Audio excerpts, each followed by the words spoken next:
Hey everybody, Carla here with my top 10 tips for juice fasting, and I've got two bonus tips for you. Bonus tip number one is how to transition yourself into a fast. Now some people go cold turkey. One day you're eating burgers and the next day you're juicing. Boom, it's done. And that's fine.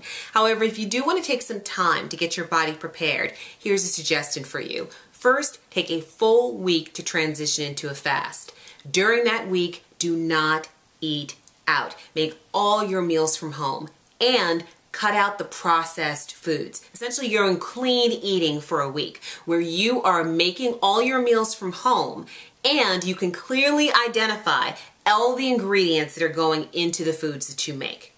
Second part, try to see what you can do to transition out of cooked foods by, say, Wednesday. So if you start this plan on a Sunday and you're cooking your meals, see what you can do to kind of cut down the cooked foods by Wednesday. And Thursday, Friday, Saturday, what you're doing is you're having more raw meals and more juice. So that's your salads, your fresh fruits, your fresh vegetables, and you're upping that during the latter part of your week. You're also going to want to make sure that you're incorporating juices throughout. So maybe have a juice as a snack earlier in the week and then for breakfast and lunch. See what I'm saying? So you're incorporating more juices into that week before your actual juice fast so your body's getting used to the juicing process.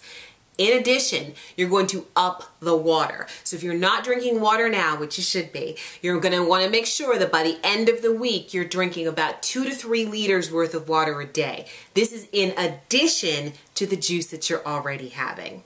Just a way to get yourself transitioned and ready for your fast.